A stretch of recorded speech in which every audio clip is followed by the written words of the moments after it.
আমন্ত্রণ চ্যানেল 24-এর সকাল 7টার খবরে শুনছিলেন সিলন ফ্যামিলি ব্লেন্ডটি শিরোনাম। আর পুরো খবর জুড়ে আপনাদের সাথে আছি আমি Shakil Ahmed. RFL kitchen sink, স্বাস্থ্যকর কিচেনের চিরস্থায়ী সমাধান। জাতীয় সংসদে জরুরি অধিবেশন ডেকে কোটা সংস্কার আইন পাশের দাবি জানিয়েছেন আন্দোলনকারীরা। গতকাল রাজধানীর শাহবাগে পুলিশি ব্যারিকেড ভেঙে সড়ক অবরোধ করেন তারা। ঢাকার বিভিন্ন স্থানেও সড়ক অবরোধ করে এই বিক্ষোভ হয়েছে। আজ সব বিশ্ববিদ্যালয়ে বিক্ষোভ সমাবেশের ডাক দিয়েছেন আন্দোলনকারীরা।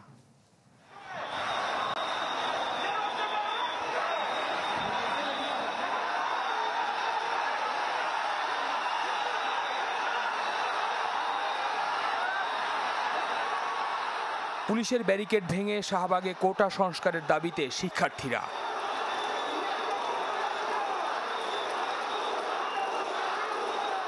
বৃষ্টি বিলম্বিত এই ব্লকেট কর্মসূচি নিয়ে সকাল থেকেই থমথমে পরিস্থিতি রাজধানীতে। কখন কি হয় সময় গড়ায় বাড়ে উত্তেজনা। ঢাকা বিশ্ববিদ্যালয় থেকে আসা শিক্ষার্থীদের এই মিছিল পৌঁছে যায় ইন্টারকন্টিনেন্টাল পর্যন্ত। হাতে ব্যানার, ফেস্টুন, কণ্ঠে স্লোগানে স্লোগানে কোটা বৈষম্য বাতিলের দাবি জানান তারা। এ সময় বিক্ষুব্ধ শিক্ষার্থীদের শান্ত করার চেষ্টা করেন আইনশৃঙ্খলা বাহিনীর সদস্যরা। ঘণ্টাখানেক পর ইন্টারকন্টিনেন্টাল থেকে শিক্ষার্থীরা ফেরত আসেন শাহবাগ মোড়ে। পরে সেখানে অবস্থান নেন তারা। বিকেল পেরিয়ে সন্ধ্যা হয়, এর মাঝেই খবর আসে হাইকোর্টের রায় প্রকাশের, যেখানে বলা হয় কোটা পরিবর্তন ও পরিমার্জন করতে পারবে নির্বাহী বিভাগ। এ বিষয়ে নিজেদের আনুষ্ঠানিক প্রতিক্রিয়া জানান তারা। রাত 8:30টার পর ঘোষণা দেন পরবর্তী কর্মসূচির। আজকে হাইকোর্ট আপনাদের উপরে যে দায়িত্বটি দিয়েছে, আমরা বিশ্বাস করি আপনারা সেই দায়িত্বের অতি সত্তর আমরা চাচ্ছি জরুরি অধিবেশন ডেকে সংসদে এই আইন পাস করতে হবে। তার আগ পর্যন্ত আমরা রাজপথে থাকবো। যে হামলা করা হয়েছে, বাধা দেওয়া হয়েছে এবং যারা বাধা দিয়েছে তাদের বিচারের দাবিতে আগামীকাল বিকাল 4টায় সারা দেশের সকল ক্যাম্পাসে বিক্ষোভ মিছিল ও সমাবেশ অনুষ্ঠিত হবে। শাহবাগ ছাড়াও ঢাকায় আগারগাঁও এলাকায় কোটা সংস্কারের দাবিতে শিক্ষার্থীরা রাস্তায় নেমেছেন। শেরেবাংলা কৃষি বিশ্ববিদ্যালয়ের শিক্ষার্থীরা ব্যানার হাতে রাস্তায় নামেন। এ সময় পুলিশের বাধার মুখোমুখি হন তারা। ধস্তাধস্তির এক পর্যায়ে সড়কে অবস্থান নেন আন্দোলনকারীরা। এ সময় মিরপুর এলাকার এই সড়কে যান চলাচল বন্ধ হয়ে যায়। শফিকুল ইসলাম সবুজ, চ্যানেল 24, ঢাকা। বল এবার সরকারের কোর্টে। চাইলে সরকারি চাকরিতে কোটা পরিবর্ধন করতে পারবে নির্বাহী বিভাগ, এমন রায় দিয়েছেন হাইকোর্ট। এতে বলা হয় কোটা পূরণ না হলে নেওয়া যাবে মেধা তালিকা থেকে। ভুলে যাওয়া কোটা প্রথা হঠাৎ করেই গেল 5 জুন জেগে ওঠে হাইকোর্টের এক রায়ের পর। বিচারপতি KM কামরুল কাদেরের হাইকোর্ট বেঞ্চ সেদিন এক রায়ে কোটা নিয়ে সরকারের 2018 সালের পরিপত্র বাতিল করে দেন। বহাল রাখা হয় সরকারি চাকরিতে মুক্তিযোদ্ধা কোটাসহ আরও কয়েকটি কোটা। সে রায়ের বিরুদ্ধে আপিল বিভাগে গিয়েও হাইকোর্টের রায় স্থগিত করতে পারেনি রাষ্ট্রপক্ষ।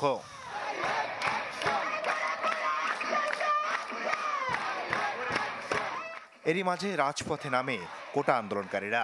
দিন দিন ছড়িয়ে পড়ে সারা দেশে। জনদুর্ভোগের কথা চিন্তা করে বুধবার উন্মুক্ত আদালতে প্রধান বিচারপতি রায়ের উপর স্থিতাবস্থা দিয়ে আন্দোলনকারীদের আদালতে আসার পরামর্শ দেন।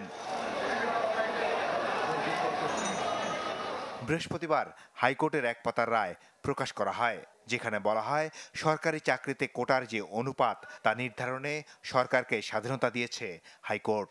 সরকার চাইলে বিদ্যমান কোটা পদ্ধতির পরিবর্ধন করতে পারবে।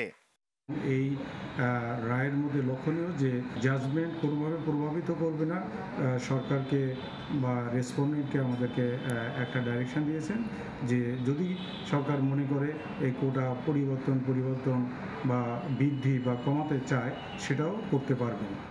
রায়ে বলা হয় কোটা পূরণ না হলে নেওয়া হবে মেধা তালিকা থেকে। যে রিট পিটিশন দাখিল হয়েছিল কোটা পদ্ধতি বাতিল করার প্রজ্ঞাপনটি, সেই প্রজ্ঞাপনটি বাতিল করে রুল অ্যাবসলিউট করা হয়েছে এবং ডাইরেকশন দেওয়া হয়েছে যে আগে একটি রিট পিটিশন দাখিল হয়েছিল, সেই রিটে কিছু ডাইরেকশন ছিল, সেটা অ্যাপিলেট ডিভিশনে সিপি ফাইল করা হয়েছিল, সেখানেও আপিল করেছিল যে মুক্তিযোদ্ধাদের কোটা ফলো করার জন্য। সেই আঙ্গিকে আজকের এই রায়টা দিয়েছেন। এদিকে বিকেলে রায়ের কপি পাওয়ার পর অ্যাটর্নি জেনারেল কার্যালয় জানায় পূর্ণাঙ্গ রায়টি পেলে আগামী সপ্তাহেই নিয়মিত আপিল করবেন তারা। মাসুদুর রহমান, চ্যানেল 24, ঢাকা। 250-টিরও বেশি ডিজাইন অপশন নিয়ে ওয়ালটন স্মার্ট ফ্রিজ, বোঝে আপনার প্রয়োজন। পিএসসির প্রশ্ন ফাঁসের ঘটনা যেন সিনেমার গল্পকেও হার মানিয়েছে। ফিল্মি কায়দায় কর্ম কমিশনের সদস্যের রুমে ঢুকে ট্রাঙ্কের তালা কেটে প্রশ্ন বের করে আনেন অফিস সহকারী সাজিদুল ইসলাম। এরপর ছড়িয়ে দেন প্রশ্ন ফাঁসের বিভিন্ন চ্যানেলে। আর এমন সব তথ্য উঠে এসেছে আদালতে দেয়া সাজেদুলের জবানবন্দিতে। সরকারি কর্ম কমিশন পিএসসির অফিস সহকারী সাজিদুল ইসলাম আদালতে দেয়া জবানবন্দিতে যিনি স্বীকার করেছেন প্রশ্ন ফাঁসের কথা। গেল 5 জুলাই রেলওয়ের উপসহকারী প্রকৌশলী নিয়োগের যে পরীক্ষা হয়েছে সেটির প্রশ্নপত্র তিনি চুরি করেন 6 মাস আগেই, চলতি বছরের জানুয়ারিতে। প্রথমে পিএসসির পরিচ্ছন্নতা কর্মীকে অনুসরণ করেন সাজেদুল। তারপর পিএসসির সদস্য সৈয়দ গোলাম ফারুকের কক্ষের চাবি জোগাড় করে ঢুকে পড়েন তার কক্ষে। এরপর ধারালো ব্লেড দিয়ে ট্রাঙ্কের তালা কেটে খাকি খাম থেকে বের করেন রেলের ওই নিয়োগ পরীক্ষার প্রশ্নপত্র। একে একে 4 সেট প্রশ্ন ওই অফিসের মেশিনে ফটোকপি করে বের করে আনা হয়। মনে প্রাণে জানতাম যে পিএসসি হচ্ছে একটা সততার জায়গা, বিশ্বাসের জায়গা, ভরসার জায়গা। এখন শেষ পর্যন্ত এটা নিয়ে যখন কথা উঠেছে যে এখানে আসলে প্রশ্ন ফাঁস হয়েছে, তো মানুষের ভরসার জায়গাটা আসলে একেবারে নষ্ট হয়ে গিয়েছে। প্রতিটা জব পরীক্ষার জন্য যদি এভাবে কোশ্চেন ফাঁস হইতে থাকে, তাহলে বেকার যারা আমরা আছি আমাদের চাকরি হবে কিভাবে? চাকরি হওয়ার তো কোনো অপশন নেই। পরীক্ষার আগ পর্যন্ত প্রায় 100 চাকরি প্রত্যাশী খুঁজে বের করেন এই সাজেদুল। চেক ও স্ট্যাম্পের মাধ্যমে বিপুল অঙ্কের টাকা চুক্তি করেন, নিয়ে নেন অগ্রিমও। পরীক্ষার আগের রাতে রাজধানীর বিভিন্ন এলাকায় 4টি বুথে এসব প্রশ্ন পড়ান শিক্ষার্থীদের। আদালতে সাজেদুলের স্বীকারোক্তিতে উঠে এসেছে এসব তথ্য। স্বীকারোক্তিতে তিনি জানান তার কাছ থেকে প্রশ্ন নিয়ে 46তম বিসিএস এ পরীক্ষা দিয়েছেন 17 জন, যেখানে পাশ করেন 13 জন। পিএসসির চাকরি শুরুর পর আবিদ আলীর প্রশ্ন ফাঁস চক্রে জড়িয়ে পড়েন সাজেদুল ইসলাম। আদালতে স্বীকারোক্তি দিয়েছেন ড্রাইভার আবিদ আলীও। তিনি জানান বিসিএস এর সব ক্যাডারেই রয়েছে তার লোক। ওই সময় পিএসসির মেম্বার ছিলেন মাহফুজুর রহমান আর তার ড্রাইভার ছিলেন সৈয়দ আবিদ আলী। আবিদ আলীর নেতৃত্বেই একটি গ্রুপ ছিল যারা জোগাড় করতেন চাকরি প্রত্যাশী। পিএসসির প্রায় 30টি নিয়োগ পরীক্ষার প্রশ্ন ফাঁস করেছে এই চক্র। আমার যদি আগে পেতাম আমরা, তাহলে আমরা পরীক্ষাটা সত্য বা মিথ্যা সেটা পরে আমরা পরীক্ষাটা বন্ধ করতে পারতাম। আমরা পরীক্ষাটা আমরা বন্ধ করতে পারতাম, তাহলে এই বদনামটা আমাদের ঘাড়ে আসতো না। আমরা অপেক্ষা করছি এবং সেই জিনিস পাওয়ার পরে আমরা কি করি আপনারা দেখবেন। পিএসসির প্রশ্নফাঁস চক্রের সদস্যদের কাছ থেকে বিপুল পরিমাণে টাকা ও চেক জব্দ করেছে সিআইডি। এছাড়া আবিদ আলীর হাত ধরে বিসিএস ক্যাডার হওয়াদের তালিকা তৈরি শুরু করেছে একটি সংস্থা। আসিফ জাহাঙ্গীর, চ্যানেল 24, ঢাকা। বাবা কাজ করতেন ওয়েল্ডিং মিস্ত্রির, পরে দিয়েছেন ওয়ার্কশপের দোকান। আর তার 2 ছেলে জড়িত সরকারি কর্ম কমিশন পিএসসির প্রশ্নপত্র ফাঁস চক্রে। এমন ঘটনায় চাঞ্চল্য সৃষ্টি হয়েছে গ্রেফতার 2 সহোদর সাখাওয়াত ও সাইমের গ্রামের বাড়ি ময়মনসিংহের ফুলবাড়িয়ায়। সাখাওয়াত হোসেন ও সাইম হোসেন 2 সহোদর। সরকারি কর্ম কমিশন পিএসসির বিভিন্ন নিয়োগ পরীক্ষার প্রশ্ন ফাঁসের ঘটনায় যে 17 জনকে গ্রেফতার করা হয়েছে তার মধ্যে এই 2 ভাইও আছেন।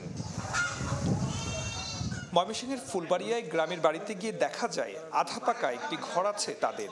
2 ভাই 2 বোনের মধ্যে কেউ থাকতেন না বাড়িতে। বাবা ওয়ার্কশপ দোকান পরিচালনা করেন ময়মনসিংহ নগরে। গ্রামবাসী জানায় ঢাকায় পানির ফিল্টার সাপ্লাইয়ের ব্যবসা করতেন 2 ভাই। মাঝে মধ্যে বাড়িতে যেতেন। প্রশ্নফাঁস চক্রে পুলিশের হাতে গ্রেফতারের খবরে হতবাক তারাও।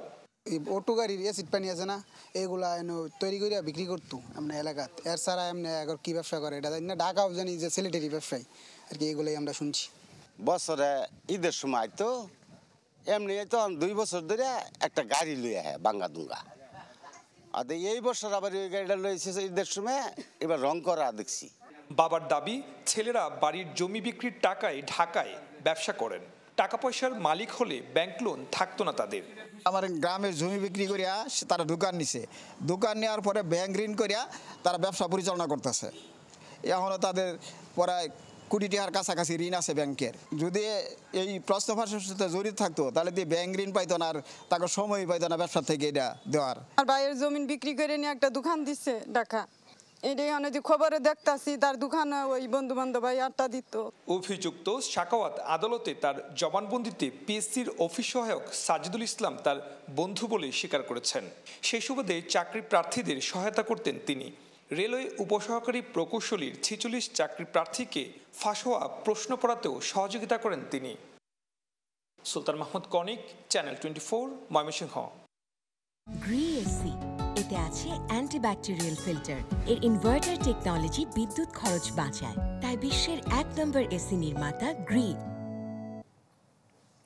চোখের চিকিৎসায় কৃত্রিম স্বচ্ছ লেন্স স্থাপনে বাড়তি টাকা নিচ্ছে বেসরকারি হাসপাতালগুলো। মানছে না সরকারি কোনো নির্দেশনা। আর অনিয়ম ঢাকতে বিলে আশ্রয় নিচ্ছে জোচ্চুরির। সেখানে থাকে না লেন্সের দাম। লিখিত অভিযোগ পেলে ব্যবস্থা নেওয়ার কথা বলছে ওষুধ প্রশাসন। স্বাধীন ইসলামের ক্যামেরায় জিনিয়া কবির সূচনার রিপোর্ট। রফিকুল আলম গেল সপ্তাহে চোখের ছানির অপারেশন করান ধানমন্ডির বাংলাদেশ আই হসপিটালে। খরচ আসে প্রায় 2 লাখ টাকা, যদিও তাকে জানানো হয়নি লেন্সের দাম সম্পর্কে। অপারেশন তো আজকে করছে ডাক্তারে, ওই 2 লাখের মধ্যে আর কি এক চোখ। ওই তো প্যাকেজ, ওই প্যাকেজে বলছে, প্যাকেজে এত ওইটাই লেন্সের মধ্যে। লেন্সের সর্বোচ্চ খুচরা মূল্য প্যাকেজে অন্তর্ভুক্ত না করার নির্দেশ রয়েছে ওষুধ প্রশাসন অধিদপ্তরের, যা মানছে না হাসপাতালগুলো। বেসরকারি হাসপাতালে নেওয়া হয় 30,000 টাকা থেকে 1,40,000 টাকা পর্যন্ত। তবে রোগীকে দেওয়া বিলে উল্লেখ থাকে না লেন্সের দাম। না, আমাকে কোন লেন্স দেওয়া হবে এবং দাম কত কিছু বলা হয়নি। না, আমার লেন্সের দাম কিছু বলে নাই। লেন্সের আলাদা করে কোনো দামও বলা হয় নাই, কোন দেশের এটাও আমারে বলে নাই। গেল ডিসেম্বরে 29টি আমদানিকারক প্রতিষ্ঠানের 129 ধরনের লেন্সের দাম নির্ধারণ করে দেয় ওষুধ প্রশাসন। নির্দেশ দেওয়া হয় হাসপাতালে নতুন মূল্য তালিকা টাঙানোর।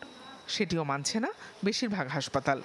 বাংলাদেশ ওষুধ প্রশাসন অধিদপ্তর থেকে যে নির্দেশনা আসছে, সেই নির্দেশনা অনুযায়ী হচ্ছে আমাদের এই লেন্সের মূল্য তালিকাটা ঝুলানো ছিল। রিসেন্টলি আমাদের ইনোভেশনের কাজ করার কারণে এই জিনিসটা সাময়িকভাবে সরানো হয়েছে। সেটা আজকে কালকের মধ্যেই আমরা আবার হাতে পেয়ে যাব। আমেরিকান লেন্স বলতে কি বোঝায়, ইন্ডিয়ান লেন্স বলতে কি বোঝায়, কোনটাই খারাপ না, কিন্তু তাকে একটা সম্যক ধারণা দিয়ে তার স্বাধীনতাটাকে আমরা প্রাধান্য দেয়, যে সে চুজ করুক, সে পছন্দ করুক এবং সেই অনুযায়ী আমরা ব্যবস্থা নিই। এসব বিষয়ে লিখিত অভিযোগ পেলে ব্যবস্থা নেওয়ার কথা জানিয়েছে ওষুধ প্রশাসন অধিদপ্তর। টাঙানো হলো আমাদের জনগণের সুবিধার্থে। আমরা কি যারা একটু ওয়েবসাইট বুঝে না তাদের জন্য আমরা এই সুবিধা করে দিতে চাই। না থাকে তাহলে আমরা ব্যাখ্যা তলব করবো এই ব্যাপারে। এ বিষয়ে জোরালো মনিটরিং এর কথাও বলেন ওষুধ প্রশাসন অধিদপ্তরের এই পরিচালক। জিনিয়া কবির সূচনা, চ্যানেল 24, ঢাকা। চট্টগ্রামের পটিয়ায় ট্রাকের ধাক্কায় প্রাণ গেছে 2 শিশুসহ 4 জনের। গেল রাত 10:30টার দিকে পটিয়া বোয়ালখালী সড়কে এই দুর্ঘটনা ঘটে।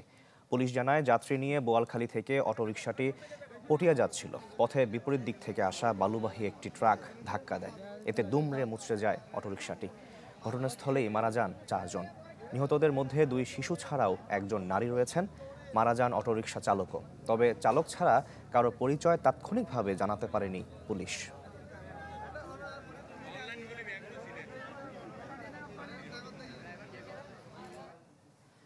এদিকে বগুড়ার শেরপুরে ট্রাক চাপায় একই পরিবারের 3 জন সহ 4 জন মারা গেছেন। গতকাল সন্ধ্যায় এই দুর্ঘটনা ঘটে। পুলিশ জানায়, শেরপুরের শেরুয়া বটতলা এলাকায় ঢাকাগামী চাল বোঝাই একটি ট্রাক সিএনজি চালিত অটোরিকশাটিকে চাপা দেয়। এতে ঘটনাস্থলেই 4 জনের মৃত্যু হয়। একই পরিবারের 3 জনের বাড়ি সিরাজগঞ্জের রায়গঞ্জ উপজেলার সোনাখাড়া ইউনিয়নের বান্ধাইল গ্রামে।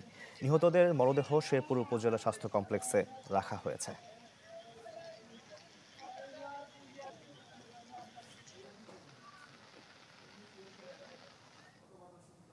খেলার খবর।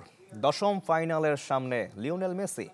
আগের 9 ফাইনালের 5টিতে জিতেছে আর্জেন্টিনা, যার 3টি আবার জাতীয় দলের জার্সিতে। একটি যুব দল ও অলিম্পিক দলের হয়ে। একটা সময় হারতে হারতে বিরক্ত মেসি অবসরের ঘোষণা দিয়েছিলেন, আর এখন জিতেই চলেছেন মেসি। যে মেসি কোপা ফাইনাল হেরে অবসরের ঘোষণা দিয়েছিলেন, আরেক কোপা বদলে দিয়েছে তার আর আর্জেন্টিনার ফুটবল ভাগ্য। 10ম ফাইনালের সামনে LM10। প্রথমটা 2005-এ, তখন মেসি টকবগে যুবক। অনূর্ধ্ব 20 বিশ্বকাপ ফাইনালে মেসির জোড়া গোলে নাইজেরিয়াকে হারিয়ে চ্যাম্পিয়ন আর্জেন্টিনা। 6 গোল নিয়ে টুর্নামেন্টের সেরা ফুটবলার হয়েছিলেন। সেদিনের আগমনী বার্তার পর জাতীয় দলকে যে স্বর্ণ শিখরে তুলেছেন তা তো সবারই জানা। 2 বছর পর সিনিয়র জার্সিতে খেলেন কোপা আমেরিকা ফাইনাল। ব্রাজিলের কাছে অবশ্য হেরে যায় আলবিসেলেস্তেরা। 1 বছর পর অলিম্পিক স্বর্ণ, আরও একবার নাইজেরিয়াকে হারিয়ে শ্রেষ্ঠত্ব আর্জেন্টিনার। এরপর একের পর এক ফাইনালে উঠেও শিরোপা জিততে না পারার আক্ষেপে পড়েছেন মেসি। 2014 বিশ্বকাপ ফাইনালে জার্মানি বাধা কাটানো হয়নি। 2015 আর 16-তে 2 কোপার ফাইনাল থেকে খালি হাতে বিদায়। বিরক্ত হয়ে অবসরের ঘোষণাই দিয়ে দিয়েছিলেন লিওনেল মেসি। কয়েক মাসের ব্যবধানে না ফিরলে কি আর আর্জেন্টিনা ও মেসির এমন রূপের দেখা মিলত? ফুটবলে ব্রাজিলের দুঃস্বপ্নের শুরু 2014 বিশ্বকাপ থেকে, আর আর্জেন্টিনার বদলে যাওয়া 2021 কোপা আমেরিকা থেকে। সেবার নতুন মারাকানা ট্র্যাজেডির জন্ম দিয়ে চ্যাম্পিয়ন হয়েছিল আর্জেন্টিনা। ইউরো সেরা ইতালিকে হারিয়ে ফিনালিজেমা জয় পরের বছর। সবচেয়ে বড় সাফল্য হয়ে ধরা দেয় বিশ্বকাপ ট্রফি। সেই ধারাবাহিকতা এখনো চলছে, আরও একটি কোপার ফাইনালে আর্জেন্টিনা। 6 কোপায় গোল করে রেকর্ড গড়েছেন মেসি। চ্যাম্পিয়ন হলে আর্জেন্টিনাও সবচেয়ে বেশিবার দক্ষিণ আমেরিকান শ্রেষ্ঠত্ব ঘরে তুলবে। রেজওয়ানুজ্জামান, চ্যানেল 24।